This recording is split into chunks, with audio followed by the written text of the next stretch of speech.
Hello, everyone. I'm an addict named Greg. Hey, Greg. My God-given clean date is 4/26/07.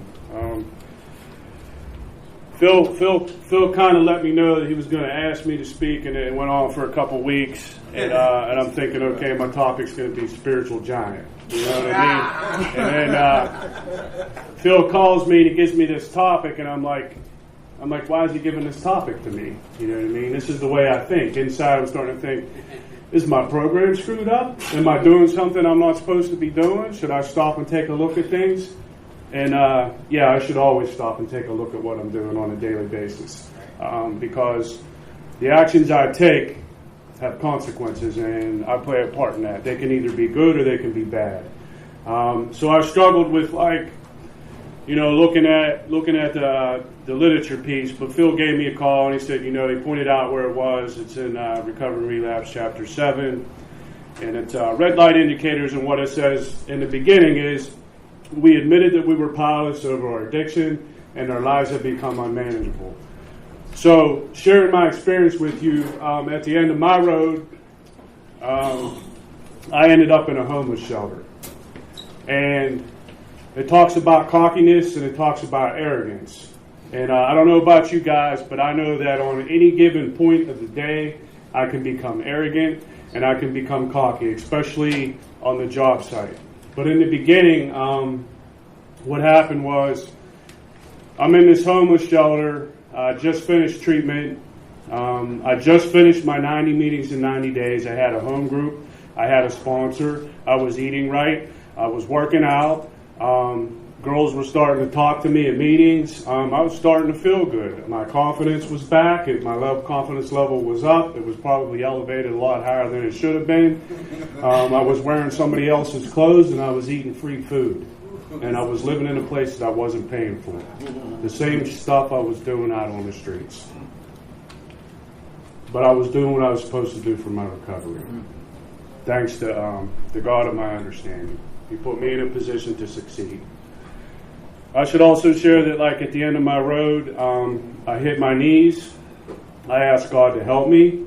He put me back in the rooms of Narcotics Anonymous the next day, and the obsession and the compulsion to use drugs hasn't been around since.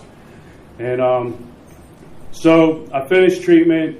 The treatment facility that I was in asked me if I could come back and volunteer. They liked something that they seen in me. And I had to put this in front of the team that was in the house that I was at, the homeless shelter. And, you know, they had to discuss my situation because they never let anyone do this before. And they come out and told me, no, I couldn't do it.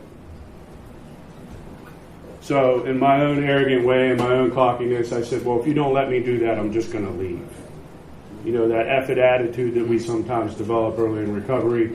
And we fought. We went back and forth for about 3 or 4 hours, and finally they came out and they decided to let me do it a little bit. And so they were trying to help me the best they could, and they were trying to stretch things the best they could. And I guess what I'm getting at is that, like, even though this stuff shows up, it doesn't mean that we have to get high over it.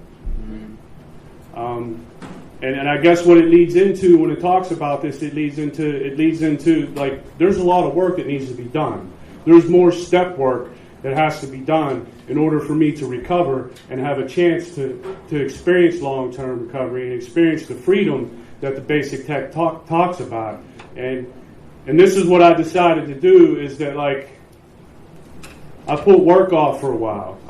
I got the step working guide and I started taking a look at myself. And there was a lot of things.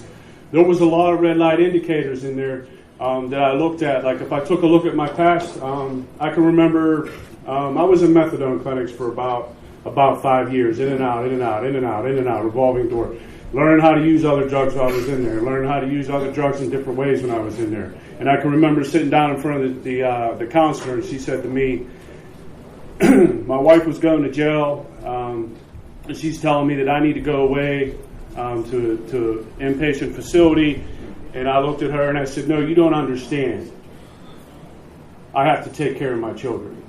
And this is the insanity of the disease. My thinking was telling me that I could go home and I was capable of taking care of my children. And the reality of the situation was I haven't been taking care of them for over 5 years. maybe even longer than that. They were living in squalor. I had all these animals. There was an eviction notice on the door. The cars were repossessed. The bills, the utilities, there were shut-off notices, and that was the truth. And I wasn't able to see the truth till I got here and got some clarity and got a little bit of time clean until I was done masking the way I felt on the inside. And it was a painful truth. Here I was, 37 years old, and couldn't live life. I had to go to another adult. Thank God it was somebody who was in recovery. It was a little bit easier to take and ask them how to live life on life's terms. So I'd like to say from that point, like I never had any other trouble. You know what I mean? And that's not the truth.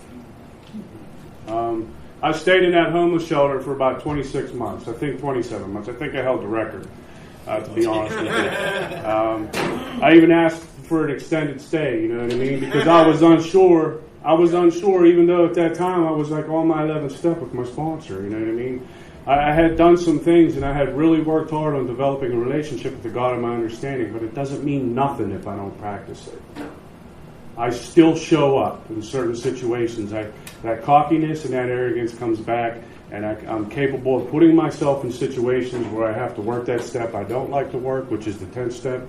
I don't like admitting that I'm wrong. You know what I mean? So I try to avoid that situation the best I can. But what happened is, like, it talks about like red light indicators, and I think that's, for me, it pertains to the obsessive thinking patterns that I have, and the compulsion, like that impulsive behavior that drives me to do something even though I know it's wrong. So I pick up a friend of mine in the program is this couple. I did a lot of work for them on their house, and they asked me to go pick up their daughter. And you know how this is going to play out.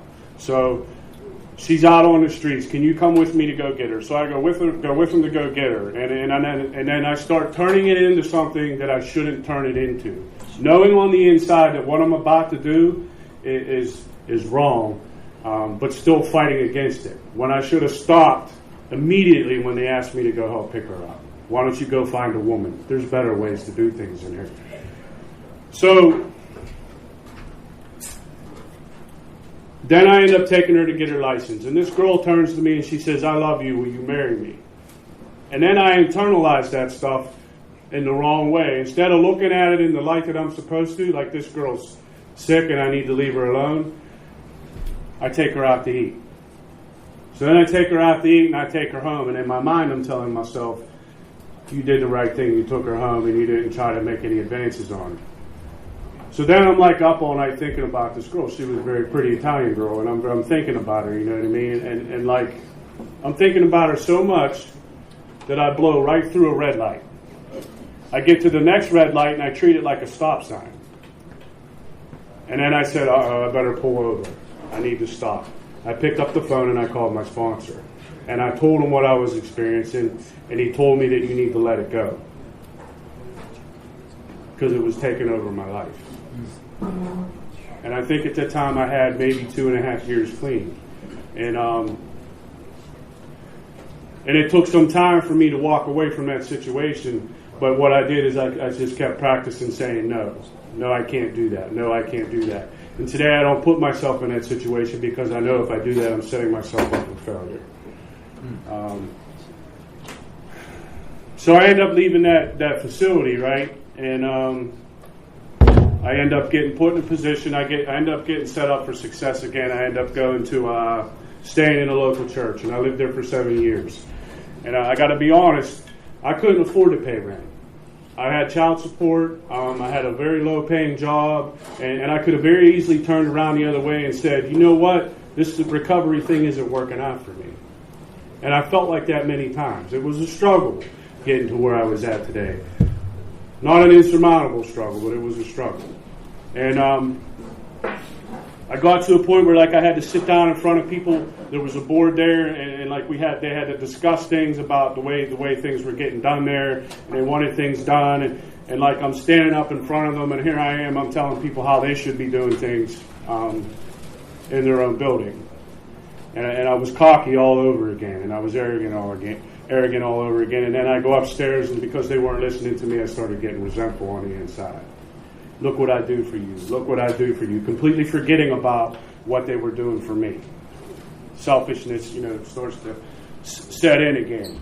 And but the one thing that I kept doing is like I kept praying through the storm that I was experiencing at that time, trying to achieve like some type, like maybe just experience a little bit of peace and a little bit of serenity, and maybe find some clarity in the situation, and hopefully find my part in it. That seemed to be the hardest thing for me to do when I'm going through a resentful time period, or when I'm angry, and going through all those things that like we face in recovery. And I'm going to share this. 5 minutes left, Bill. Yeah. So I'm going to share where I'm at today. So I have a contracting business, right? And I'm at the tail end of a job. It mentions in red light indicators that we obtain a few things. Also, it talks about we get some worldly possessions back. And then worldly possessions, if I look at them the wrong way, I can start to think that I'm further ahead than I am. But the reality of it is the bank owns everything that I have. I'm just making payments on it. You know what I mean? I'm getting up early every day, and I'm working hard every day. So what I've done to myself is I've become a slave to the things that I have. I no longer possess. I don't possess the things that I have. Those things possess me. And that's where I'm at in my recovery process. And like 3 weeks ago, I had to stop. I had to take my credit cards. I had to put them aside. You know what I mean? I had to call the companies, and I had to slow down because I did not think to ask somebody to help me with my finances in this process. I've never ever had the ability to budget, a checking account or a savings account. Although I was employed and I could sit down and show somebody else how to do it, I didn't have the discipline to do it myself. And that's kind of like where I'm at. Is like I just need to stop and slow down because it creates a lot of stress and it knocks me off square, and it's pushing me out of meetings. It's pushing me out of my sponsorship responsibilities. Although I'm not neglecting them, it's like when they call me, I'll be like, I'll call you back in 15 minutes. You know what I mean? That wasn't the way that wasn't the way it was for me when I came in here. When I called my sponsor, he picked up his phone and he answered it. Although I did have a sponsor who moved out of state and stopped talking to me. So, but stuff happens. But I know for myself that I was in my home group last night, and I was really hoping that the Spirit would move me, and the Spirit did move me, and it put me in a position to realize that I have to get back on top of things and do the things that I did early on. It's not that I don't get up and pray every morning. It's not that I don't pray throughout the day. It's not that I don't look for God in certain situations, and I thank God for being clean every day. It's the fact that I'm not putting myself in position to share what God has given to me. And that alone could put me in a position to pick up again. And I know that because I've seen it a lot of times. A lot of my friends have done that, and they have disappeared from Narcotics Anonymous. This disease is deadly, and it's taken some people that I love very dearly because they chose not to stop. And that's the seriousness of it. I would like to think that God makes me aware of all the good things that are going on, but that's not the truth. God also shows me what needs to stop going on. And I want to thank Phil for asking me to speak on red light indicators, because this helped me out tremendously, because it's at a time period in my life where I need to stop, reassess things, and start doing things in a different way so I can continue to recover. And I want to thank Phil for asking me to speak.